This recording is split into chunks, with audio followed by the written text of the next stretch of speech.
Hey, everybody, and welcome to another episode of the BJJ Foxcast. I'm your host, Alex Martinez, and today I am super excited to have a good friend of mine on the show, Leslie Nava. Leslie is co-owner of Aries, Arizona Brazilian Jiu-Jitsu. She is also the fitness coach at Aries, Arizona Brazilian Jiu-Jitsu. She's, I don't know where to start. She is a mother. She is an amazing person. And Leslie, welcome to the show. Thank you so much for having me. I'm happy to be here. So Leslie, I want to get right into it, but there's a lot of things. There's a lot of things to unwrap here. But let's just talk about your relationship with Paul as far as the academy goes. Like, what was it? I know, having conversations with Paul, he was telling me that it was his goal to open an academy one day when he started jiu-jitsu. How early on in his jiu-jitsu life was that? Well, he might have a different timeline, but I would say probably about halfway in. He would go train. He would tell me, I'd be like, stay home. Yeah. We got toddlers. Yeah. Don't leave me here. And he would tell me, I'm going to school. I'm going to school. I would be like, yeah, right. I'm going to school. But no, he would insist, like, one day I'm going to teach. One day I'm going to have my own business. I mean, he really did from an early on. He was, I get goosebumps because he was so dedicated to what the future was going to be for BJJ with him that I was just like, okay, I've got to let go. Yeah. And what was he doing at the time? We're kind of giving Paul secrets right now. He's going to go crazy right now. You're doing as in like his day job. What was his day job? So at that time, let's see. I want to say my brain is. He worked in like the Whole Foods type of stores. Oh, okay. As manager for a while, because that's actually his background is store management. Gotcha. So he was either working in Whole Foods or he did Henry's, some of those more specialty type stores. So I think that's what he was doing at the time. Were you guys in Arizona or in California at the time? We were here in Arizona. Okay. Did you guys meet in Arizona? We did. We met actually down the street from the school. No way. Yeah, at the Safeway. Like right down the street. Was he totally creeping on you at the Safeway, following you to the... It was the best because he's such a charming person. Yeah. And he's legit genuine when it comes to, like, he would walk me out. It'd be midnight, and he'd walk me out just to make sure I got to my car safe. And he would do that for anybody. Yeah. But we would just end up talking forever. Yeah. And then actually the Amish furniture store by our school used to be in iMasters, and I was an optician there, and as well as Safeway. Yeah. So I was actually working at iMasters when he called and asked me out on a date. I was at work. The very first date, the first date we had. Wow. And our business just so happened to be in the same complex. Wow, yeah. That's pretty cool. That's pretty cool.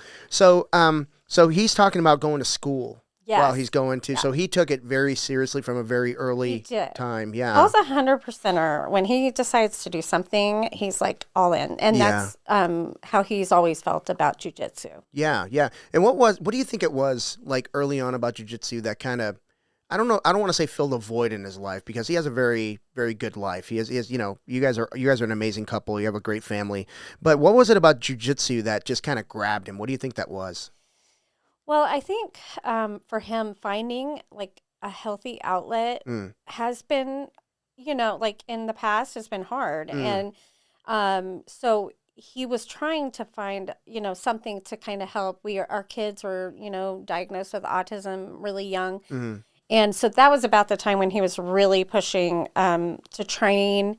And at the time, like I said, I was like, oh, what's going on? Yeah. But as time went on, I started to understand how therapeutic it was for him. Yeah. And it was his way of dealing with, at the time, which was kind of grief and some other things. So he, that really was, I think what he was searching for was to kind of help heal and help him work through what was going on in our home. So. Yeah. And I don't know how much of this he shares with you, but, whenever, because we did some late nights at the academy, right? When you're home with the kids and doing your thing.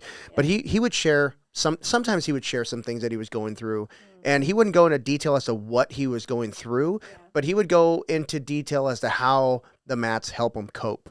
And I think, having your support and allowing him, right? But you know what I mean? Yeah, yeah. Allowing him to be there with his extended family. And there's just something about, and you know this better than anybody, because you make people suffer every day in your in your strength and conditioning stuff. But there's something about struggling as a family, as a team, Yes. that really brings you together and helps you deal with grief. Yeah. It helps you bond, right? Yeah. For sure. Yeah. No, and there's just not enough time to go over throughout the years, how often that happened. Just Yeah. that extended family. It's just hard to even bring it all, Yeah. out, because there's just so many instances. Absolutely. And, I'll give you a quick example. Jeremy Spitzer. Yeah. I remember, I think maybe I was a blue belt, something like that. Maybe maybe a white belt. But Amy and I had just pretty recently had purchased this house, and the curb appeal was 0 because there were trees everywhere. There were bushes everywhere. It was a disaster. So we started tearing the entire yard up. I mean, everything, tearing out bushes and stuff. I had nowhere to put it. I put it all in the backyard where nobody could see it. So finally, when it dried up and became a fire hazard, I thought, I got to get rid of this stuff, right? Because I was going to trim trees and stuff like that. I was doing everything on my own. So I kind of put it out there on our Facebook group. And I don't know why I did. I just put it on our Facebook group. Hey, if anybody has a trailer, this would be it would be a help if I could use it. And Jeremy DM'd me, and he says, hey, I've got a trailer, but I think the tag was expired and the wheels were flat. Oh, no. But 2 days later, he had taken care of the tags and got the wheels fixed, and he brought it over to the academy so I could pick it up. And then I picked it up. It was just parked there. He's like, I'm just going to leave it at the academy parking lot. You grab it. So I did, and I used it for a few days, and then I brought it back to the academy parking lot, and he took it home. Now, that's a small example. Yeah. No, but Jeremy, little shout out, Jeremy is that guy. Yeah. He did that for us too. Did he? We're putting on the group, can we have help? And Jeremy's like, yeah, I'll be there. And we're like, wow. So, yeah. But so many people like that. Yeah. And that's the difference between, some relationships where, I mean, you're friends, but you're like, but, jiu-jitsu family is really like, I don't think I've talked to Jeremy but maybe twice in the past 2 years. But we just kind of pick up where we left off. You know what I mean? That's pretty much everybody. Yeah. Like last night, I had, remember Kavika? Yeah. Kavika came into the academy just out of the blue. Aww. And we just started talking, kind of like we picked up right where the last conversation left off, and then we just caught up. And I started jiu-jitsu the same week he did. Oh, wow. So it was me, Marcos Day, and it was Brendan Colonel, and it was Kavika. The 4 of us started jiu-jitsu the same week. Wow.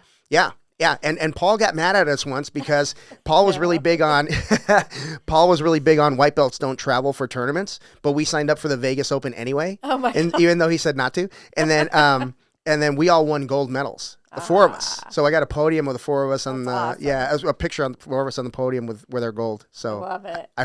I like to think that we changed the Paul's policy. Maybe you did. I feel like there was a lot more people traveling after that. So it certainly could have been. Yeah. So tell me about how you got involved with the strength and conditioning piece, because this is going to be like I'm barely peeling the onion. There's a lot of layers to this, right? Oh my gosh. Yeah. Yes, So why don't we go back and talk about there's some defining moments in life. Sure. Right. Mm-hmm. And you were gracious enough to share with me your story with your brother, I believe. Mm-hmm. And I really believe that that's kind of where it starts. And I'd like to start with that if you want to elaborate on that. Yeah. Yeah, definitely. So my brother, he was actually diagnosed with the disease that I have when he was really little. I'm going to gauge it was around 5 years old. And what is that disease? So I have a disorder called neurofibromatosis type 2. Mm-hmm. So you have type 1, which is more common, lesions on the skin, and type 2 is a little more invasive. So he started having symptoms about the same time my mom did. They both ended up being diagnosed with it. At the same time? Yeah, around the same time? Wow. They didn't, I might have my timeline off a little, but they did not know at the time that there was a genetic disorder, that was starting with my mom. Mm-hmm. And it ended up causing some facial palsy on my mom and hearing loss and my brother started having issues as well. So at that time, things were really archaic, for lack of a better word, in terms of diagnosing. So they didn't have all the answers right up front. Yeah. So ultimately, they did find out that it was NF2, which is short for neurofibromatosis type 2. So they found out, and my brother had a large tumor in his brain. I know he had one on his brainstem, and then my mom also had brain tumors as well. Yeah, so kind of explain what the disease does, because the tumors are I mean, that's really important, but how do they develop, and what is it that the disease does to breed, I guess, grow those? Yeah, so it's basically, if I can explain it right. Yeah, it's there's a gene, there's a copy of the gene that mutates, and it causes tumors to grow throughout the body, brain, spine. It's called the NF2 gene. So it will start with somebody. It can be spontaneous, but in our case, it started with my mom. But you can have tumor growth. There's no control. There's no cure. So we basically treat them like trying to remove them, radiation, some chemotherapy maybe? like in my son's case, chemotherapy. So it's always a game of trying to stay ahead of it, because they invade the nerves. So whatever nerve they invade, whatever function that nerve goes to, starts to deteriorate. Oh, wow. Yeah, so it's we almost always, NF2, the hallmark tumors are on the hearing nerves. Why is that? I'm not really sure. I couldn't answer that as to why, but it is, if you have an NF2, somebody diagnosed with NF2, it is, as far as I know, I don't know anybody that has not had them. They're called acoustic neuromas, and they ultimately invade the hearing nerve and then destroy the hearing. But they also, the facial nerve is right next to the hearing nerve.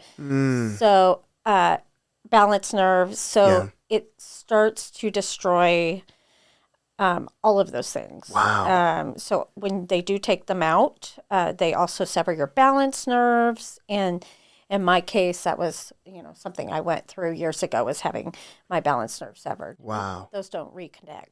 So. Whoa. Okay. Okay. So your brother was diagnosed, and he had a tumor in his brain, a tumor in his, do you say his spine? So he had a brain stem, Brainstem. a tumor on his brainstem. Gotcha. So Okay. he really, for a long time, my parents, they sought out treatment for him. He was in a place with the tumors where they had grown a lot already, because nobody knew, that they had it. So there wasn't any previous monitoring. Yeah. And Well, but I don't mean to interrupt you, but Sure. just so people understand, how rare is this disease? So NF1 is more common. Yeah. NF2 is considered to be a more rare type. It is not, I want to say 1 in 300,000. Yeah. If So I had to guess. pretty rare. Yeah. Pretty so rare. it is. It is. Yeah. for sure. And I know people are like saying, "Shut up, let her talk." So I apologize, but I need to. no, I no. think I needed to. I think people need to understand that the reason there were no protocols in place is because they probably never saw it before. Exactly. Yeah, They didn't know, back when my mom was diagnosed, they didn't have, they didn't understand anything about NF2 gene and the mutation. And like, that was all very foreign. So they can identify brain tumors and things like that. But even still, it's like, how do they treat those? Yeah. How do you go take them out and then damage everything? They're not aggressive like that anymore. They're with our disease, they're very careful about the treatment. Yeah. But in my brother's case, he was just so, his condition, was worsening. And he also had special needs, because most likely because of his development with the disease and his development cognitively. And so he functioned at a younger level, but he was amazing. Like his spirit to live life, Stand by. I'm gonna start crying. I can't help it. I'm on the verge of tears all the time. I know I have Kleenex here somewhere. You should just keep them near. Yeah, I'm just gonna keep them. Okay. Sorry, keep talking. I'm not gonna edit that out either. Sorry. Well, and I'm not, like, I used to cry so much, and I don't cry as much anymore. Yeah. There's just a lot more strength behind my words. Yeah. And there's nothing wrong with crying. Yeah. Crying is good and healing. Yeah. But for some reason, when I go there with my brother, I always, I don't go there a lot because it hurts, because of the circumstances of his life. And he, he was 14 when he passed, and I was 11. So I remember he would joke so much. He would tell jokes. And it's like, how do you, looking back, I'm like, how did he have that spirit? Because I know the condition his body was in at that point. Yeah. And then as I learned more about what was happening at school, he was being bullied by other kids for being different. He had facial palsy because of the tumor. So he didn't have, I think, so much of that understanding of how mean they were being. Yeah. And I think just his love to, be alive and just be who he was more important. Yeah. He, I think, had a really good friend in school, but one day he came home and told my mom that even he had made fun of him that day.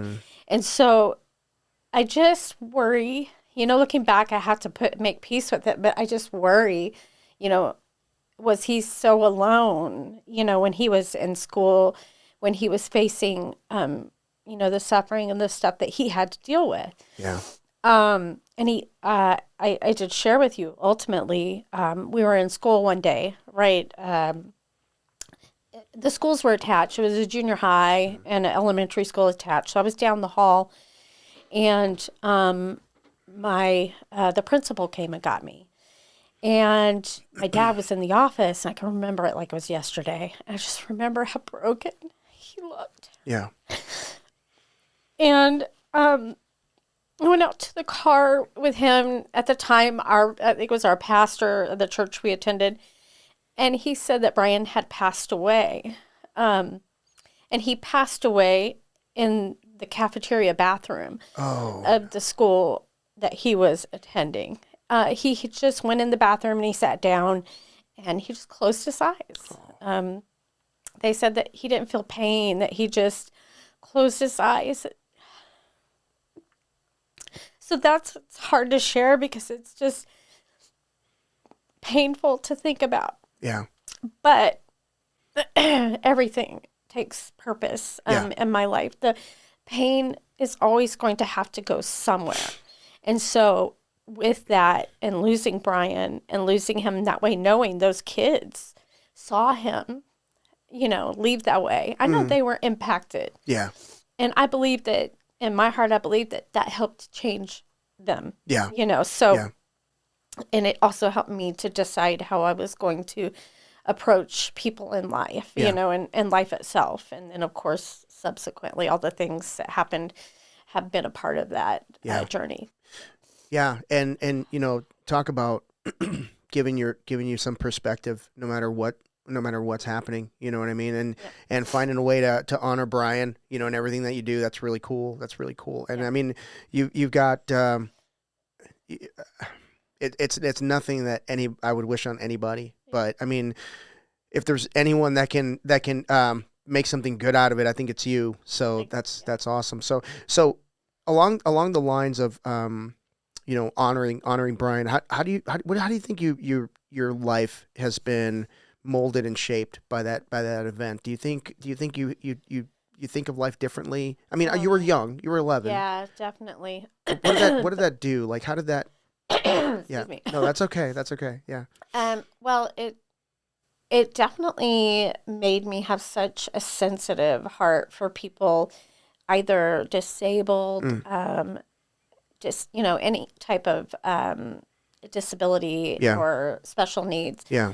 There was just kind of a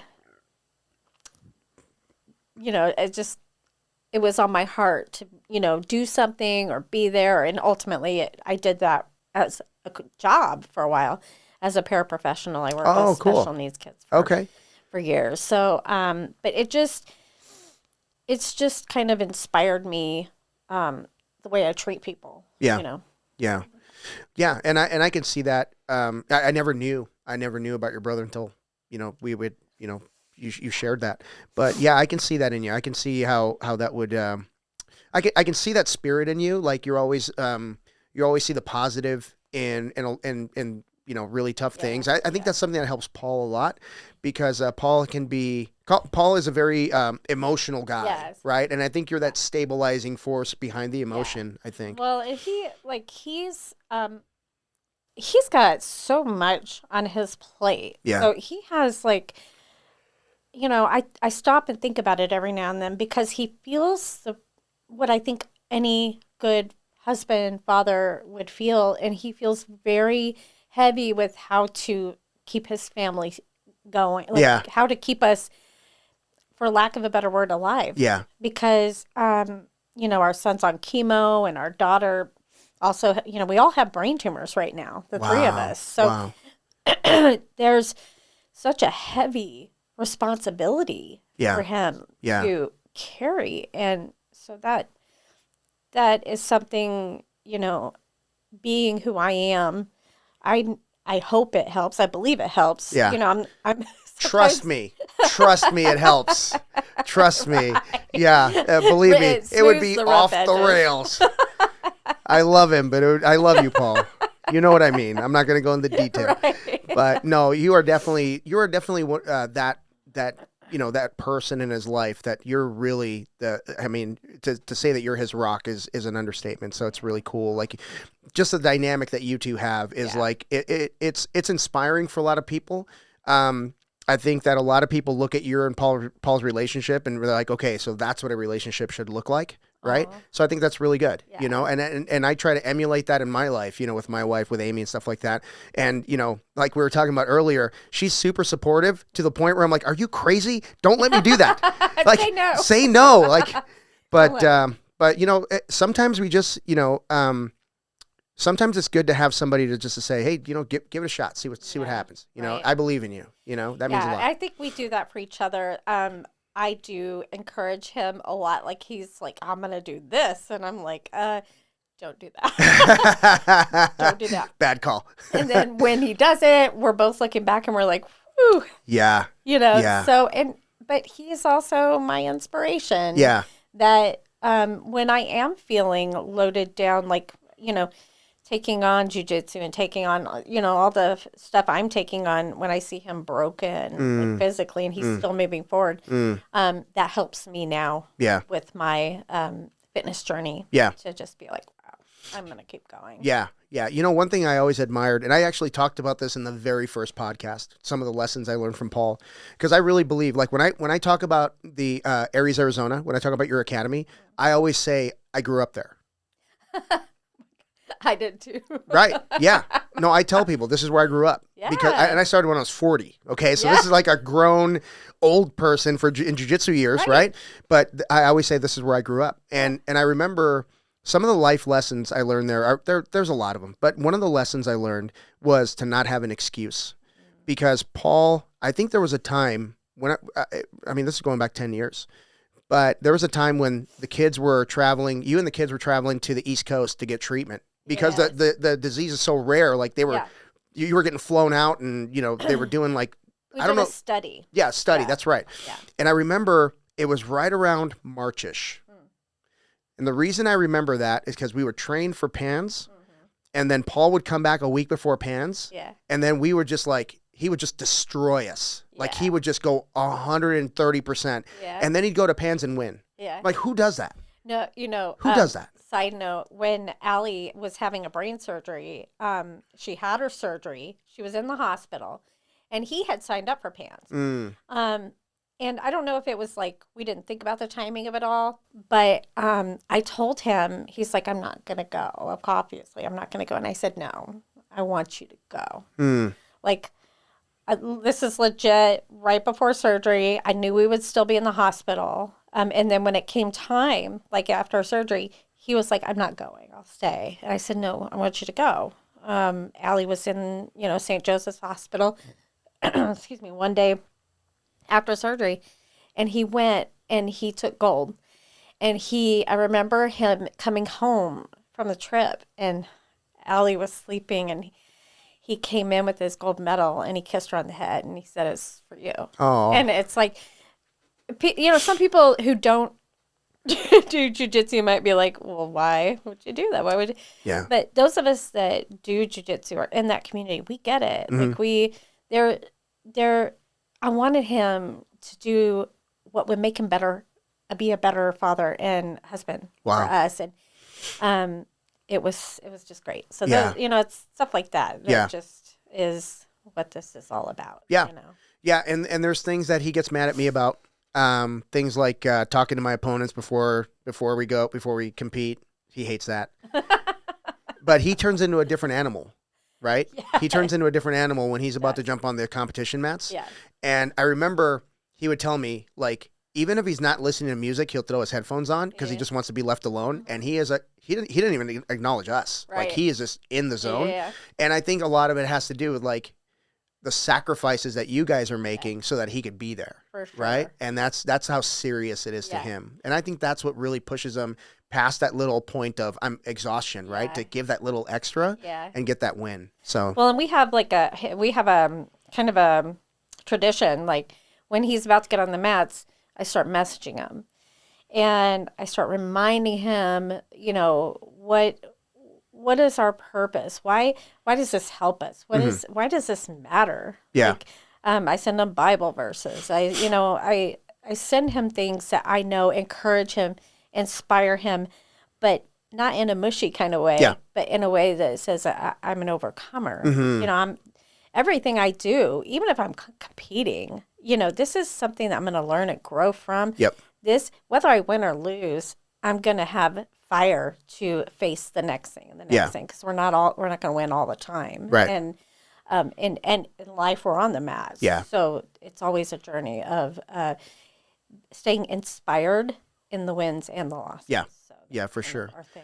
I think that's really special. I think that's something that's overlooked by a lot of people. I think support is viewed in many different ways, right? Yeah. I think some support is viewed in I allow him to go. Yeah. That's called support, right? Yeah. I think that's support at one level, absolutely. Right? That's at one level. Absolutely. But when you're saying, hey, go, and then you're sending messages and you're giving messages of encouragement and of strength, I think that's the next level, right? That's another level of of support. That's awesome. That's awesome. So I want to circle back a little bit because we kind of glossed over one point that I think is very important. Sure. So your mom has NF2. Correct. You have NF2. Yes. And both your kids have NF2. How rare is it that it's passed along? So it is 3 generations. It's because the copy of the gene that mutates. Pull the mic just a little bit closer. Oh yes. Yeah, I'm moving back. That's all right. I'm moving away. So it actually is 50-50. Because 50% those genes are passed down. So it's a 50-50 chance that you're going to get the normal gene, copy of the normal gene, or you're going to get a copy of the NF2 gene. Wow. So but you know what? It's crazy. It's like, yes, it's 50-50, but all of my siblings, all of our kids, everybody got, Wow. One of my sister's kids, did not have it. Wow. So there's 7 of us, Wow. Yeah. Yeah. And how early on were the okay? So you had mentioned that the kids were diagnosed with autism. At respectively ages 3. Ages 3. Yeah. Okay. And then how far apart are Allie and They're only 14 months apart. Okay. Okay. Yeah. So the kids got diagnosed with autism, and then was it shortly after that you found out about the NF2? No, actually, it was they were 13 and 14. Whoa. I know. Okay. Yeah, and okay. it's crazy because they were diagnosed with autism like a year apart, and then it was the same with the disorder with NF2. They were diagnosed just months apart. Wow. So it was like just this extremely heavy, looking back, I thank God that I did not have autism, like diagnosis of autism, and then boom, all of these things, because just the dealing with the autism alone, I mean, shout out to all the parents that are loving and growing with their special needs kids. Yeah. It's a journey. Yeah. It takes so much of you to. Yeah. And I'm pretty ill advised with like the because people talk about a spectrum. Yeah. I don't even know what that means. I know they kind of mean that, but I never ask. Is it okay to ask? Like, what does it mean to be on a spectrum? Well, there are different severities of autism. Okay. You have high functioning. They used to use the word Asperger's, which I don't think they do anymore. I haven't heard that used yeah. like by a medical professional. Yeah. It's usually on the spectrum. Yeah. So there's definitely different severities of it. My kids are high functioning, and I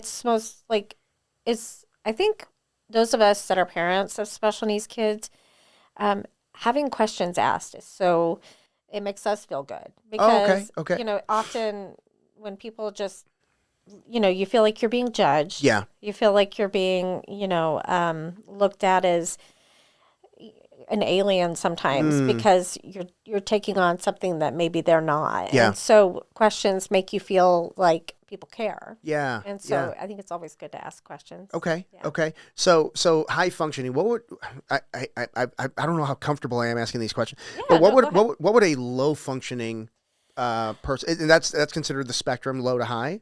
Yeah, I mean so I have because I worked with kids with autism, I definitely worked with kids that had more severe, struggles with autism, and they were nonverbal. A lot of stimming behavior, maybe clapping their hands, or Gotcha. just kind of really hard to draw in. They were very within themselves. Okay, kind of like their own little world. Like this is okay. Yeah. So trying to it's like you're working so hard to draw them out and to help them, to find communication, and that some kids are able to progress and can have verbal skills and start to do some different things, but there are kids that really stay within that severe range and are in such a challenge, that it's a very hard place to be for them and their parents. Yeah, and is that something that are these kids going to be like with their parents like for their lifetime, or is there a way to like to get them to a point where they're like self-sufficient? I don't know how that works. If you have a child with a more severe form of autism, yes, they're likely you're parenting them for life. Yeah. Like you're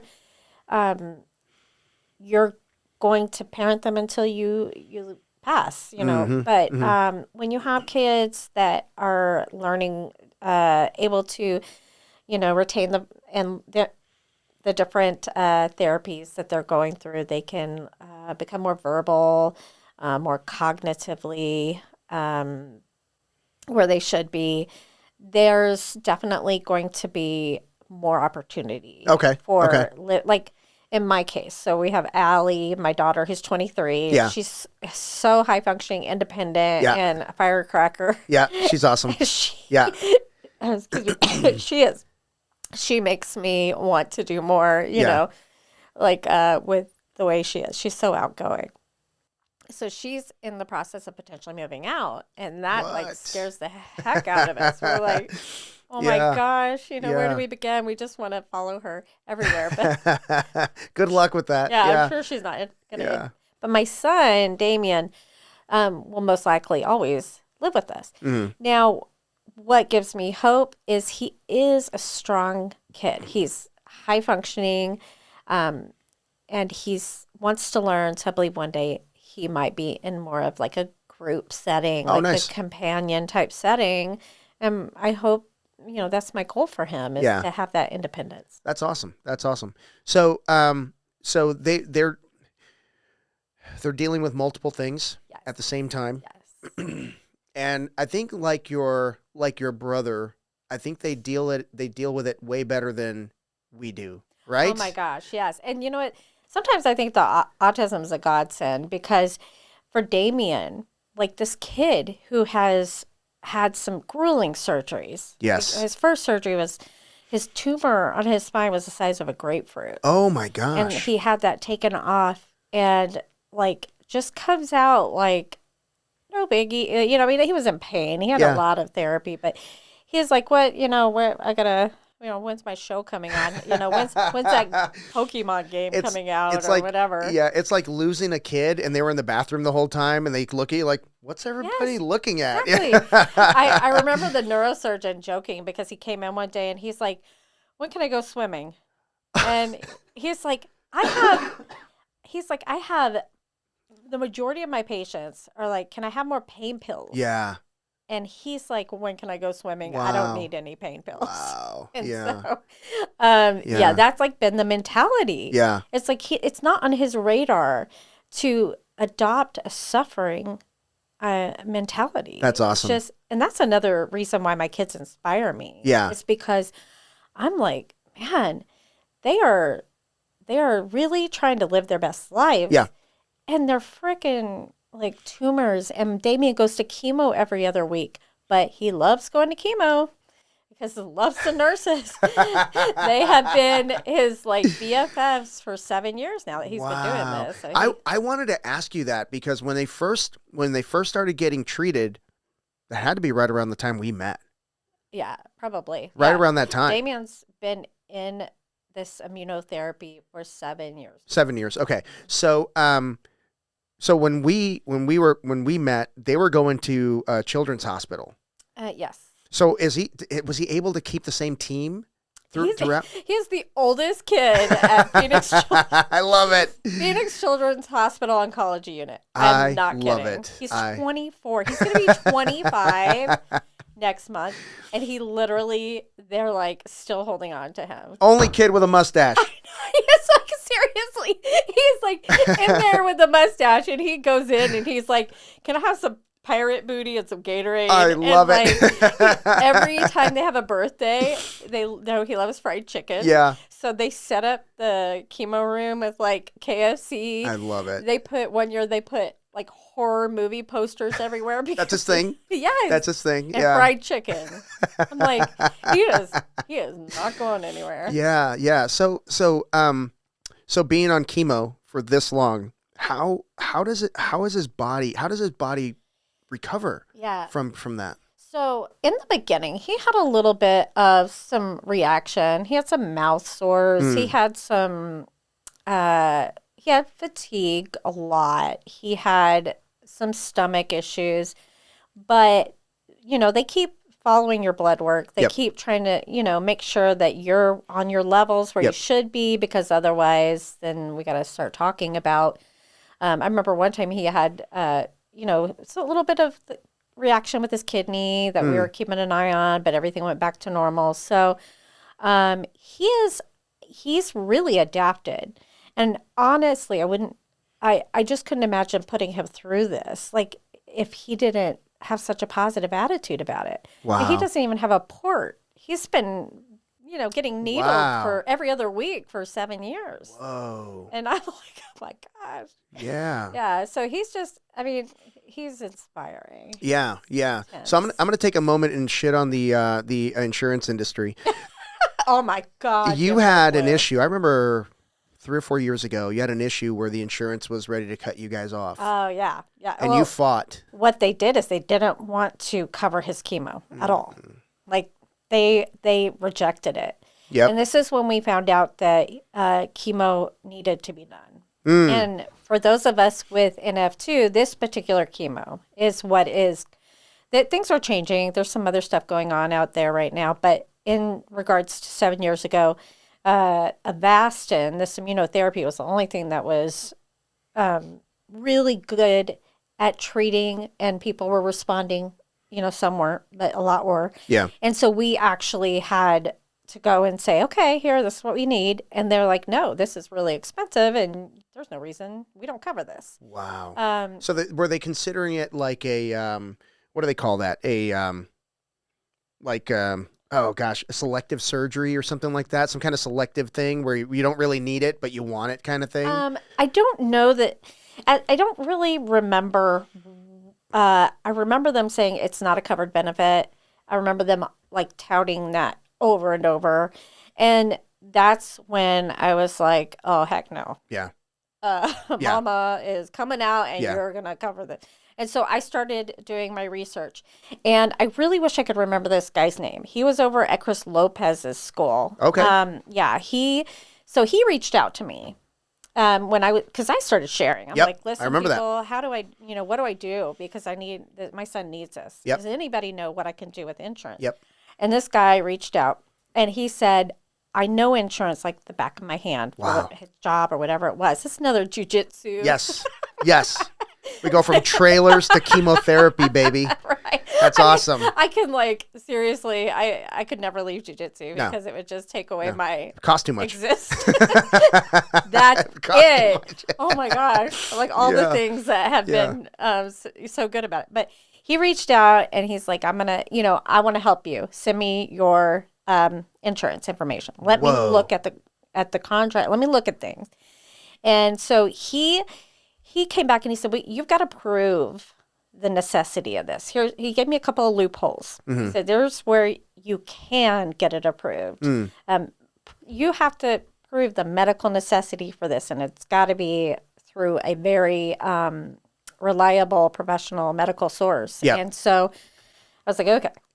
So then I started doing some research with my husband's insurance, which is amazing. Yeah. Costco insurance, amazing. Yeah. And they had a service called Grand Rounds. And I started working with these people. What they do is they help you find the best in the field with whatever your disorder or disease is. Whoa. And they help get you a medical expert opinion on care, and it's all covered within the benefits of Costco. That's amazing. It is because I was like, wow, okay. So I sent them all, we had to get all the medical records to them, and they go and ultimately find this doctor in Boston who is now one of the top doctors for our disorder, and they got him to write out a medical opinion stating that this was it for Damien. I mean, this is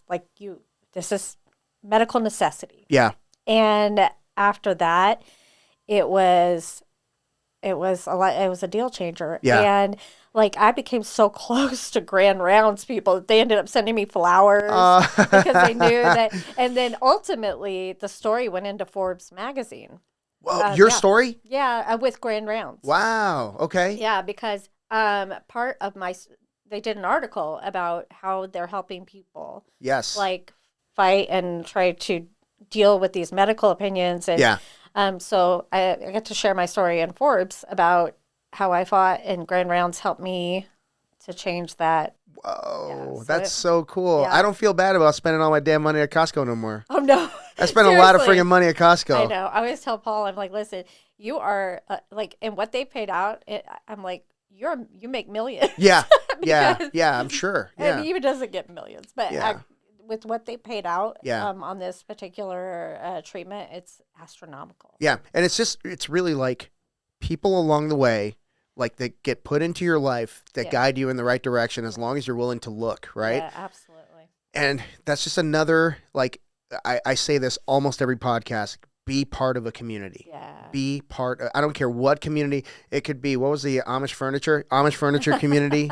I'm sure they look out for each other, right? Exactly. CrossFit, Jiu-Jitsu. I always say, Jiu-Jitsu community always rallies. Yes. Yes. I think that's awesome. Because we, as a school, having gone through what we've gone through, excuse me, we have used that platform to try to do for others. Yeah. Like having open mats and trying to raise money for other people and to kind of support them, because we know what hardship it is when you're hurting and you're struggling. Yeah. And so and you know what? I'm so grateful for the people. We just a girl that's been visiting the school. She recently came out and she was like, "What you guys have here is amazing." Yeah, and I've heard that a lot, and it's not because Paul and I are these great people. It is such an honor to be given the opportunity. I use the word serve because that is what we do. What we do is not we're not bringing in the big bucks and like going for like big vacations in the south of France, right? and, Like get at the rolls outdoor. We are to do this. Your heart has to be in it. It has to be. Like it has to be, or you just don't do it anymore. Right. It can't be. It is a business, right? Yeah, it is a business. You got a business to run, it. But it can't just be a business. Yeah. If your heart is not in it, get out. Yeah, absolutely. Get out, because you're doing people a disservice. Yeah, for sure. Right? Right. If your heart is like, let someone else do it, someone else can open and close, and someone else can clean the place, someone else can teach, someone else can do this, and I'm gonna back away and I'm gonna be a business person. Right. Close your doors. Yeah. Close your doors. For sure, because it's like you're just going to hate what you do. I think you have to go in with the purpose, especially with people, because I was telling you when I sent you information, like.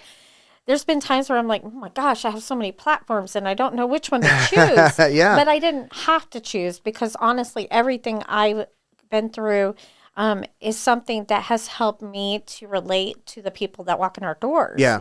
Yeah. And they are like carrying me. Yeah. They're carrying Paul. Yeah. Like all of you guys like have been such a part of our lives that, oh my gosh, I can't imagine life without it. Yeah. So, I don't want to say one thing. Another thing that I love about Paul is his humility is not phony. No. He's a humble dude. Yeah, he's a humble dude. And like, in a lot of people's eyes, Paul is Superman. Yeah.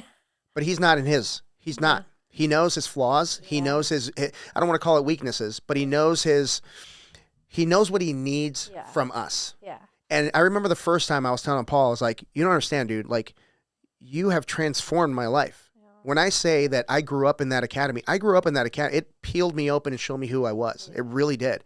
And, he'll say something like, man, I really needed to hear that.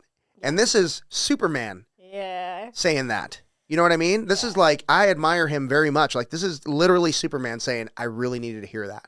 Yeah. And I'm like, okay, he's just a guy. He's just a guy. He's like, and he has his insecurities and he has his fears and he has all this stuff, and he's not afraid to show them. Yeah. That's what makes him special. Yeah. And that's why everybody loves him. That drives me crazy about you. Everybody loves you.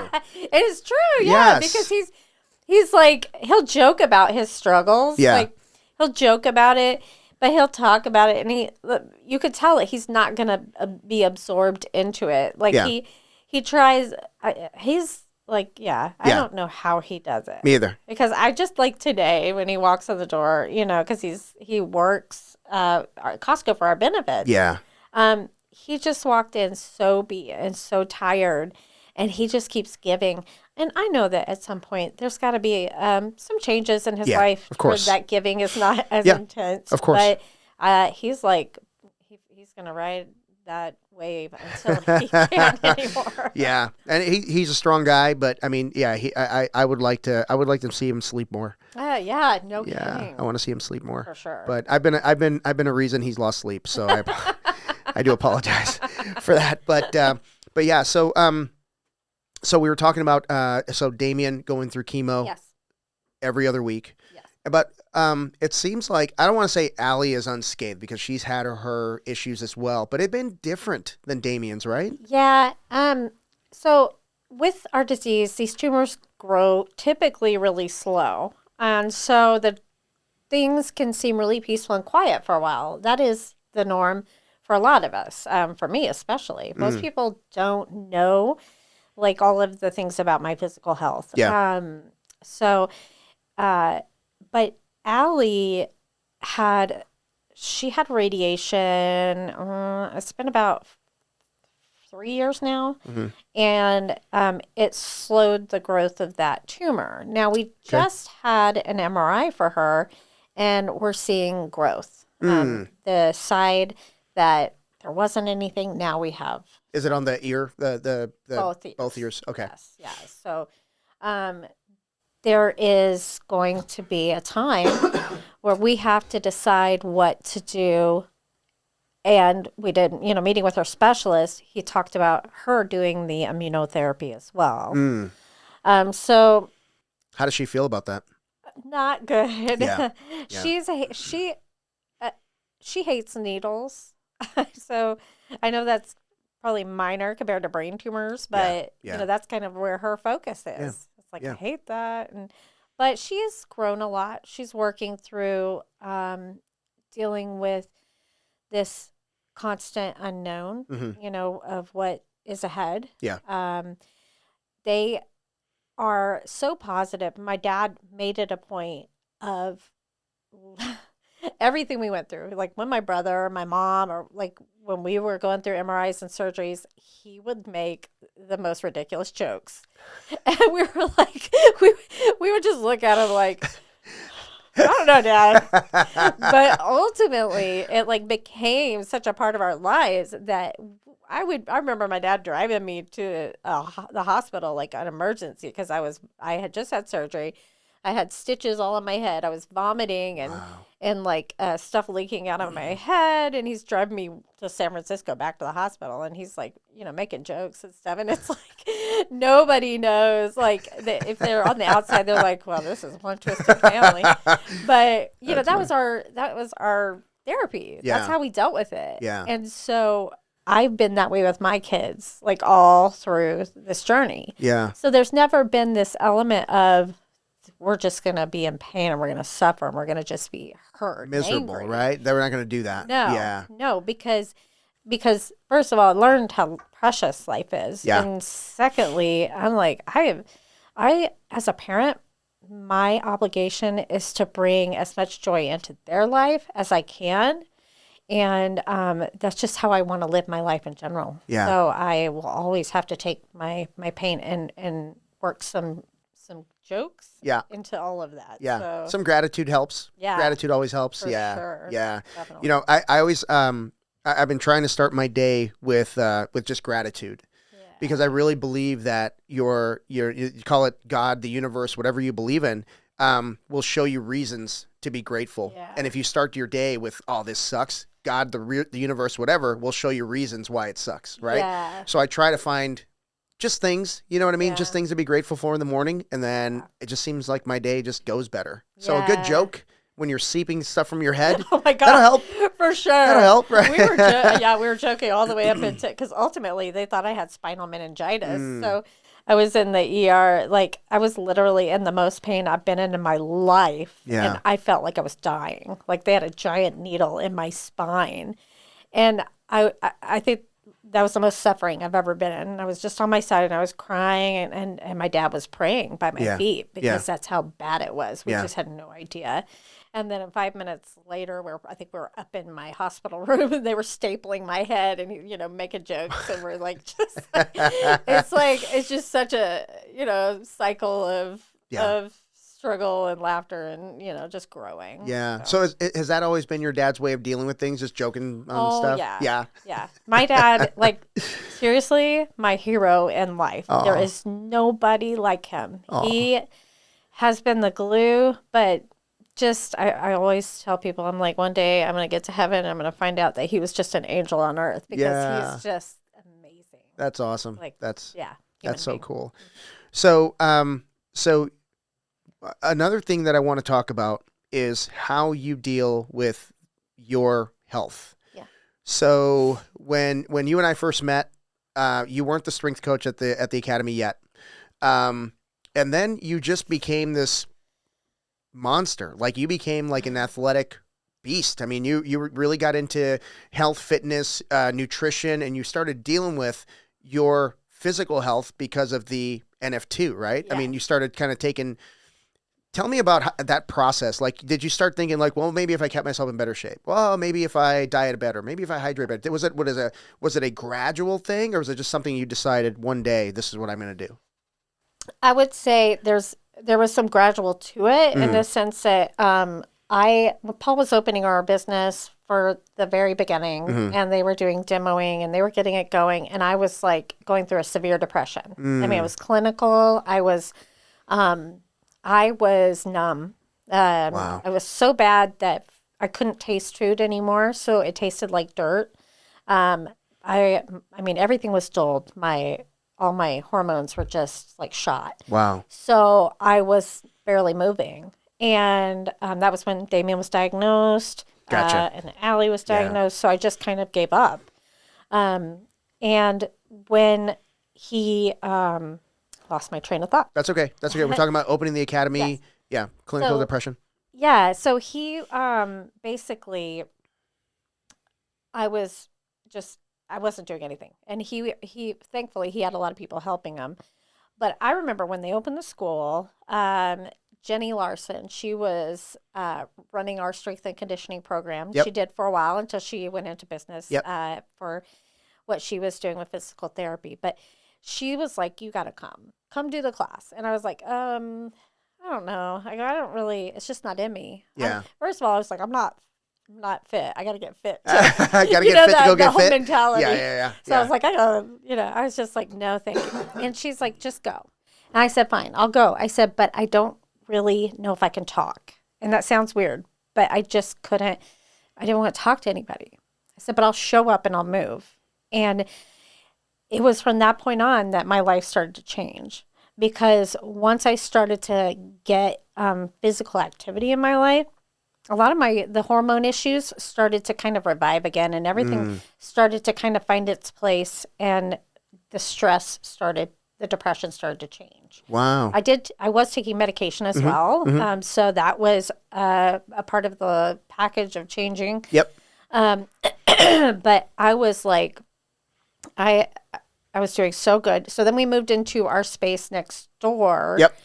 And Jenny, that was about the time when she did teaching there, but then she had to go open her business. Yeah. And Paul was like, you need to take over the strength and conditioning program. And I'm like, it sounds voluntary, doesn't it? It did. It sounds familiar too. Yeah, it sounds familiar. Yeah. Yeah. Yeah. So I'm like, okay, wow, we're going to do that. And so it was like, okay, all right.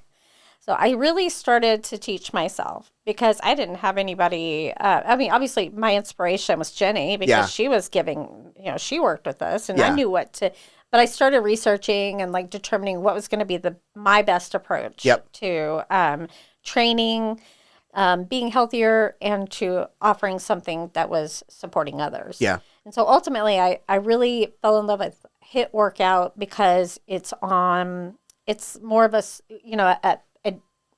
intense type workout in a smaller amount of time. Yeah, doesn't take all day. Right. Yeah. And so I loved it. And so I started learning more about that, and then just doing that myself. And in the process, like my biggest issue is balance, because my balance nerves were severed. Yep. You can reteach your body balance. Okay. So I did start to do things, and instead of being embarrassed that I was lunge jumping into the wall, I started to own it. I was like, all right, okay. Yeah. I'm going to, maybe one last time, I'm going to fall on my face today, I'm going to start doing stuff afraid. I'm going to start doing stuff embarrassed. Now, was that part of your personality, to getting out of your comfort zone that way? Part of it. But it was also a big pill to swallow. Yeah. Because I didn't want to be a leader and fall.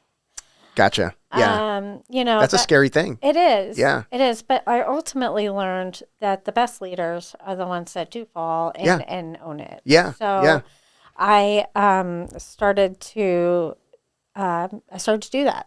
I just started to live through everything, laugh with everybody. Yeah.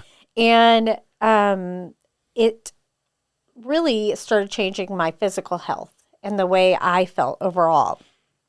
And so that, I mean, it has been such an amazing journey. That was like 7 years ago. 7 years, yeah. When I started that. Yeah. And now it's hard because so the tumors that are in my arms and my hands and my wrists are actually really starting to get angry. Yeah. Because they're getting big. Yeah. And so they're invading my nerves. So I'm actually losing function wow. in my hands, I'll wake up at night, like in the morning, and I have to walk around and I have to shake my arms and do a lot of arm stuff to get feeling back. And then randomly now my fingertips go numb. So is it affecting blood flow? It is. Whoa. Yeah. Okay. So okay. It's causing, it's causing things to harden. However, I will say, what has been so amazing is that the movement and the blood flow is keeping them from doing what they want to do. Yeah.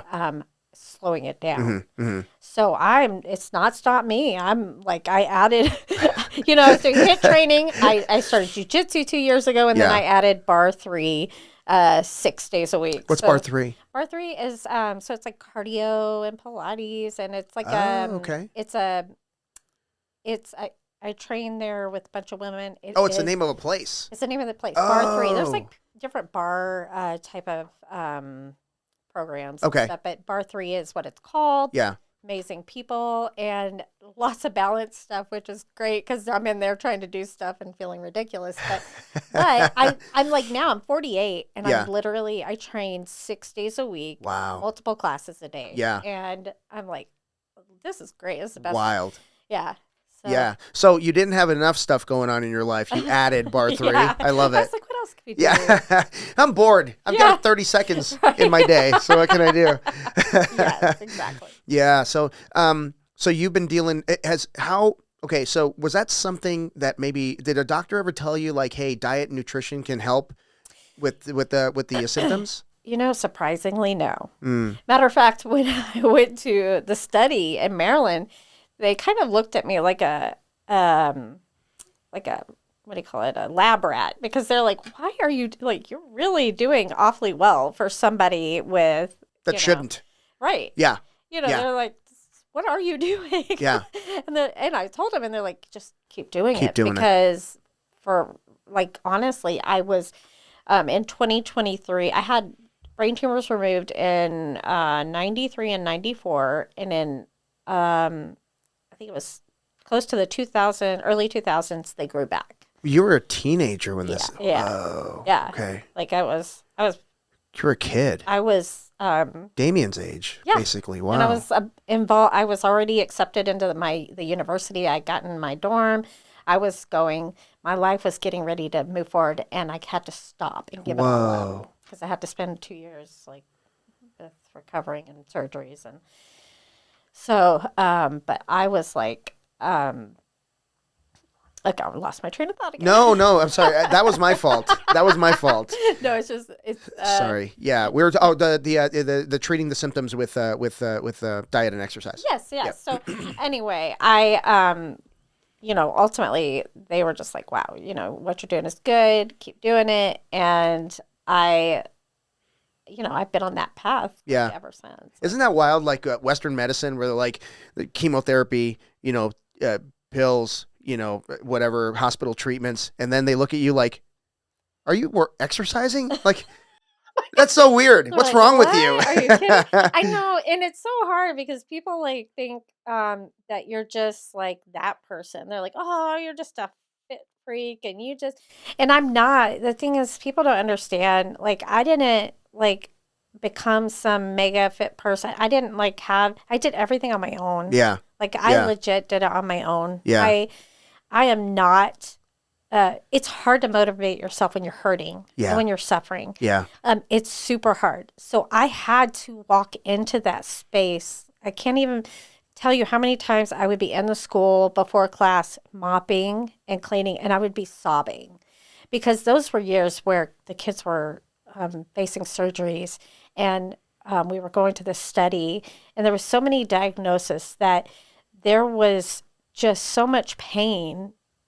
But what that taught me, walking in those doors, mopping my mats, cleaning the toilets, and getting out there and working out and doing it with pain inside of me, taught me that we are capable of so much more, that we just have to sometimes, like my favorite saying is, do it afraid. You just have to do it afraid and trust that the other side is so much greater. Yeah. Because there will be another side. Yeah. And then a quote I posted the other day, it's like, I have survived all my bad days this far. Yeah. I am undefeated. Yeah. You know, Yeah. and it's like, it's true. You have to remind yourself that. Yeah. Like, you have to remind yourself what you've survived. Yeah. And I think that that mental toughness is such BS because we're all scared. We're all scared and we're all tired. And, you know, I always use the analogy of being at an open mat and you're like, you see this gorilla across the way that doesn't have a training partner. And you're like, okay, I'm going to look as confident as I can. Right. Oh, sure. But that big gorilla is on the other side of that big gorilla is a lot of confidence, right? Yeah. There's a lot of like, hey, I can do this, man. Like Yeah. I'm okay. Yes. I'm okay, right? And I love would you say do it scared? Do it afraid. Do it afraid. I Yeah. love it. Do it afraid, man. Yeah. That's a t-shirt waiting to happen because a lot of people have this fear. Like, okay, forget fear. You had every excuse not to train today. Yeah. Hey, man, my hand hurts. My arms. I'm sorry. I'm not doing it today. But you didn't. You got in there and you did it, right? Yeah. I know people who, like, will have sore grips and they won't train the next day. Oh, man, my hands. You know, my hands. Oh, my gosh. Bro, come on now. For real. I know people that, like, have cancer. Yeah. And they're in their training. And they're doing, like, and don't get me wrong, I'm here, like, I'll be there to encourage you. I'm not, but again, certain things are just not things to give up. And nothing's a reason to give up. But you've got some minor issues, but you've got some people out there that are fighting the real battles. Yep. And those are the ones that I'm hoping to really encourage, in this process. I want to encourage everybody, but my heart is for especially the community of people that I've gotten to know with my disorder. I'm inspired by their stories every day. Yeah. Like I've watched some of them pass away, and I try to remember their life as I'm out there moving. I try to remember the encouragement and the joy they brought into my life, and do everything. Everything needs to be purposeful in the way you live and move, and you need to honor that you're alive and that you can breathe, and whatever function you have, live it to the fullest, because this is your one chance. This is it. This is it. This is shot not a at dress dress rehearsal, right? And honestly, like, and your next breath isn't guaranteed. No. It's just the way it is. But I think that you show a lot of courage every single day, and I think, like, when you show those levels of courage, people think that you've always been that way. Yeah. Like, that's just Leslie. You know what I mean? But it's a muscle that you've exercised, I think, That's right? that's very true. I didn't think about it like that, because there's times where I don't, I just wanted to hide, and I did.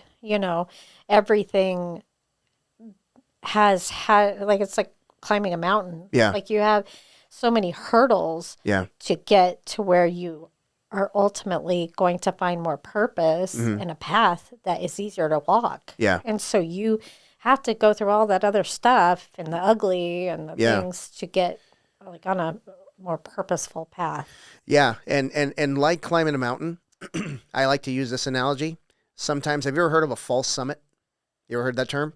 I think I have. Okay, I've watched some of those documentaries. I believe I know it. So a false summit is where somebody's going through those hurdles and they're walking and they think the top of the mountain is right there, and then they get to it and it's just a view to the real top of the mountain. They got to go down and all the way back up. But that's just life. That's just life. That's every day, man. It is. And you gotta be able to handle that false summit and think like, I'm just gonna put one foot in front of the other until I get to the top. It is. Yeah. It Yeah. is. Yeah. So, Leslie, I want to thank you for doing this. It's been an hour and 10, by the way. Oh. It went by pretty quick. Whoops. Yeah. No, this is great. This is great.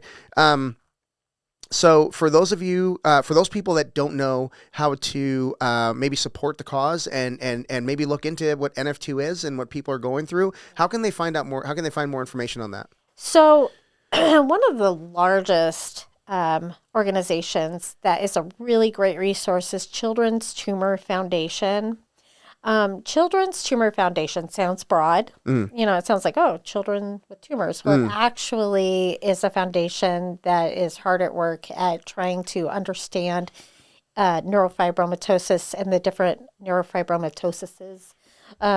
There's NF1, NF2, the schwannomatosis. And so they're really working hard to raise funds to help them to find treatments, and they're actively finding things and bringing those to the forefront to help those of us, not just kids. It's, you know, for kids and adults. And their research is amazing. So Children's Tumor Foundation, I think it's ctf.org, is really the one I would say go to for that type of information. Yeah. And the questions are answered and get all you need. Okay.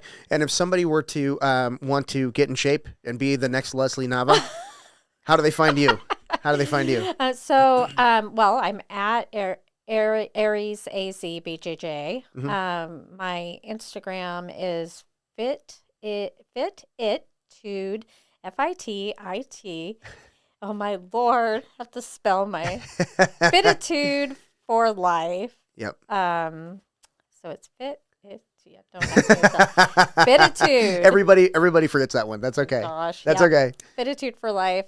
And that's where I actually share my journey about just fitness, being a special needs mom, living with this disease, and just kind of how that makes me move forward. Okay, cool. And so one last thing. Can you tell everybody what time your class is? This is Arizona time. Yes. At Aries, Arizona BJJ off of Alma School in the 60. Yes. And you have a high intensity training class. Yes. At what time? So I do Monday, Wednesday, Friday, Saturday. Monday, Wednesday, Fridays 9 to 10. Saturday is from 8 to 9. Okay. So, yeah. Okay. So everybody, I've done this class one time for a reason. So I don't have the courage to come back. But Leslie, you run an amazing program over there. Congratulations to you and Paul for all your success. You guys are changing lives. You changed my life. So you're a big part of that as well. So I really appreciate you.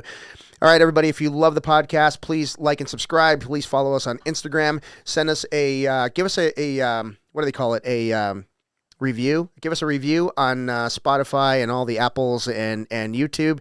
And leave a comment. If you have any questions for Leslie, please leave a comment. I'll make sure she gets them. Leslie, thank you so much for doing this. Thank you for having me. Of course.